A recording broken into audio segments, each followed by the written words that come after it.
lives more than it helps. And it's supposed to help, but it ruins lives. Growing up, I always did say, like, ooh, I hope I become famous one day. I'm on TV.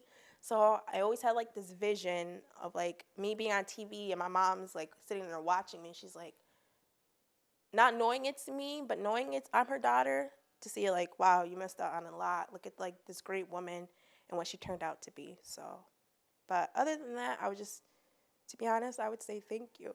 I'm not even gonna lie. I would really say thank you.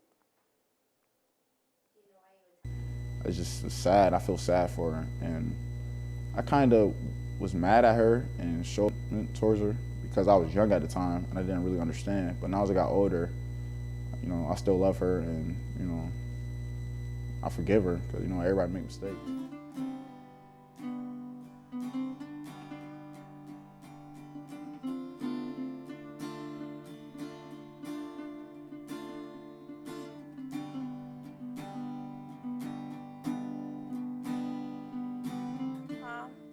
When I was, God, I don't even know how old I was. I think around 5. I'm not really sure. It was me, my sister, and my brother. And what was crazy about it is my mom, she did drugs and she was a prostitute. So crazy times with that lady, that's all I have to say.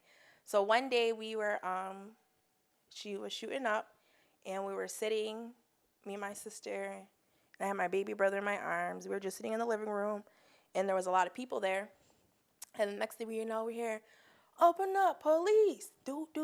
And like everybody just starts to go crazy. There's mad commotion. We were put in the back of in the back of a police car and taken away. And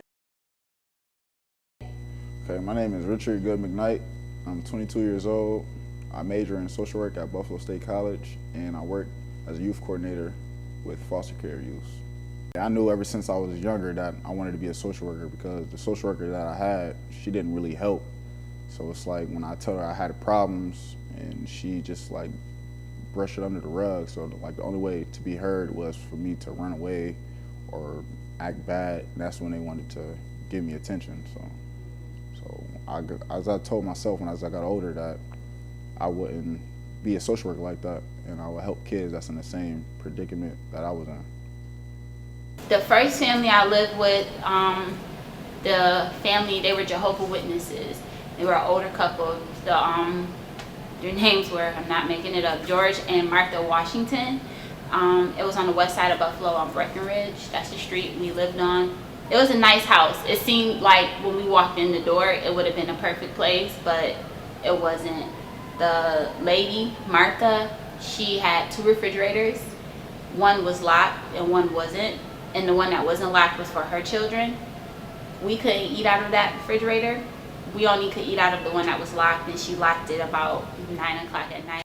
imagine a 5-year, like your 5-year-old brother or sister taking care of like their younger brother or sister. It was hard, but at the same time, it was just like, who else is gonna do it? If I wasn't gonna do it, then I'm not trying to say like she would be there when we needed her to be, but it's like certain times when I wanted to act like a 5-year-old, I couldn't act like a 5-year-old because it's just like I have responsibilities because I know at the end of the day who's gonna be there to take care of my brother and sister. So Tim and Angela, we were with them for about almost for like the rest of our lives until we were adopted. So I was about 10 and my sister, she was about 8. They took us in. They didn't have any kids of their own, so me and Vanessa were like their first like kids that they were raising. We gave them a run for their money. They dressed me and my sister the same. I hated that. First of all, we're not twins.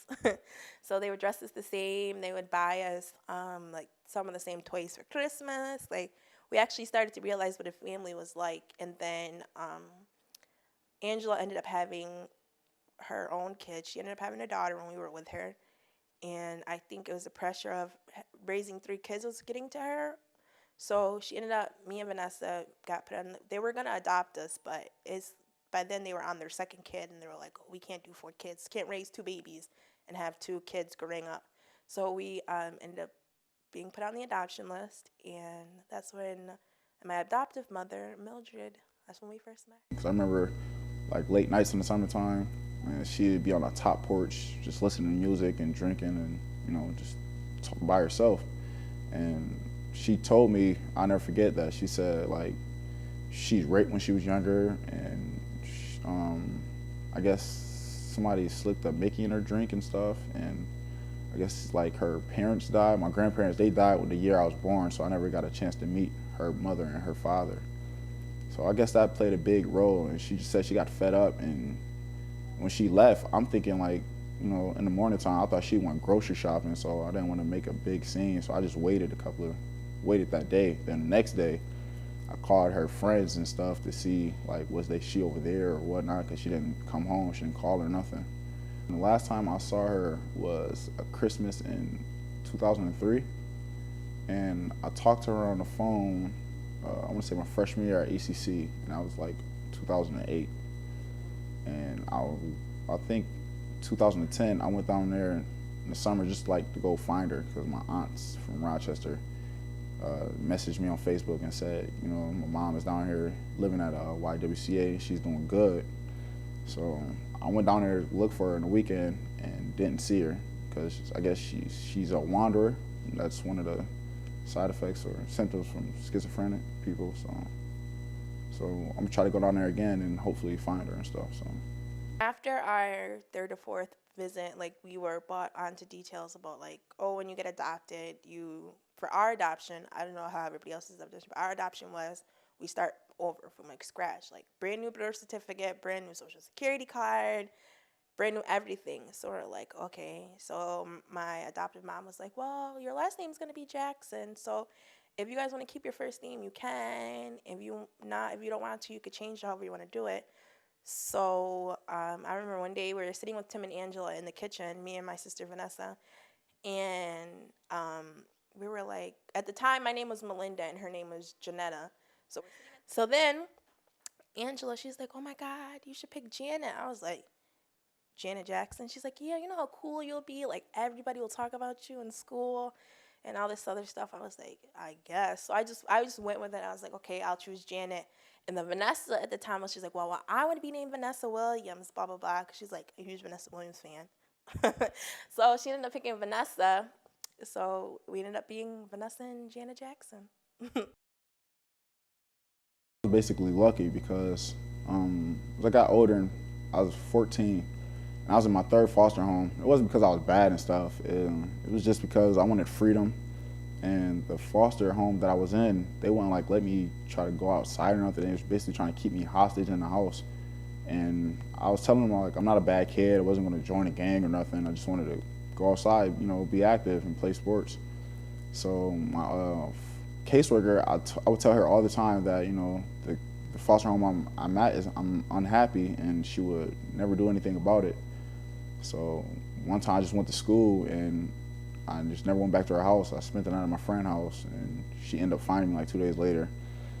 And when you're a teenager in foster care, in the foster care system, it's kind of hard to get into another house very quickly, because a lot of foster parents think that teenagers are hard to control or, you know, abide by their rules.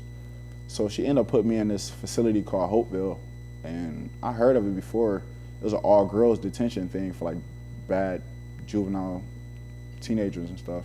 I guess it was co-ed.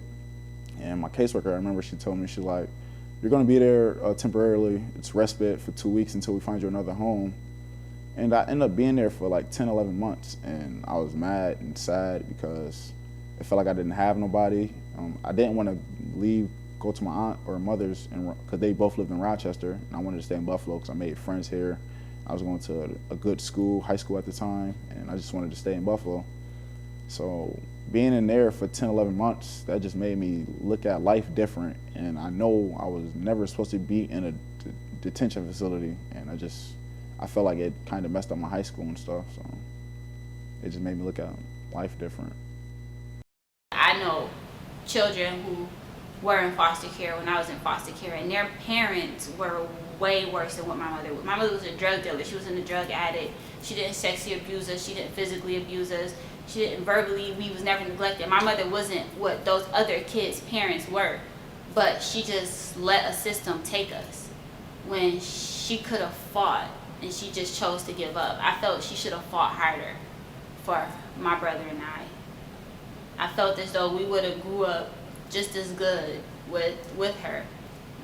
I think she gave up because of she let them plant the seed in her head that we were in a bad situation when we weren't.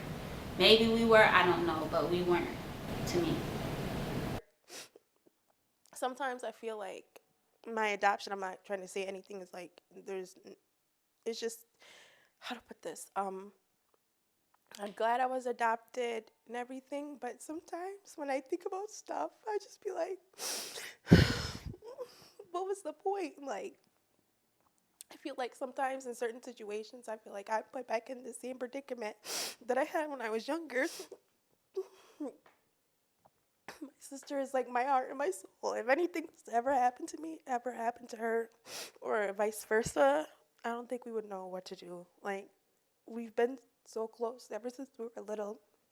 Ever since we did end up getting taken away from our mother, it's like, it's always been me and Vanessa everywhere. So it's like, if anything is to like ever happen, God forbid anything ever happened, or if like, if anything, like, that's like my road dog. She knows everything about me, and I know almost everything about her. So it's like, that's like my true, like legit, like my legit family.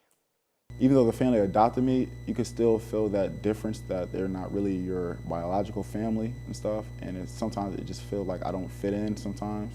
I try to assimilate myself, but I'm so quiet, and sometimes I feel like their family, other family members don't really like show me the, you know, the acceptance that they did, and I just feel like an outcast and outsider. And basically, to fill the void, I think I would have to like have a family of my own, or see my mother in the future and like really get, you know, talk to her and really tell her like how I feel, and get a better understanding from her, and maybe my father too. Yeah, I think it's a big void I have to fill, because I always feel alone, even if I'm around people that I call my own family. So I remember when I was younger, I don't know who told me this, or somebody, I don't know where I was, but I overheard this conversation with my mom, and they were talking about African American kids being in foster care, and how basically what caught my ear was, I don't know what they were talking about. I just know they're talking about African American kids being in foster care. And the one thing that caught my ear was, these kids will never prosper to be anything. They're always going to end up on like their parents, either doing drugs on their back with kids, selling drugs, whatever. So that really caught my ear, and I'm like, that really hurt me. I'm like, I'm never going to be like my mom. So that was like always been my thing, is to strive to be better than that sentence, way better than that sentence. So it's like I'm pushing myself every day so that I don't end up like her. So that's always been my thing to keep me motivated, or to keep me going. So when I wake up in the morning, I'll be like, okay, what am I going to do today to help make me better than what I was the day before? Or even me going to college, because they say African American kids that are adopted don't even make it out of high school. Like, they drop out because they either have kids, they sell drugs, they're strung out somewhere. So it's like I'm like that. I'm that one person from that statistic that's gone way beyond what they were supposed to do, and that makes me feel proud of myself. Foster care sucks. It really, really sucks.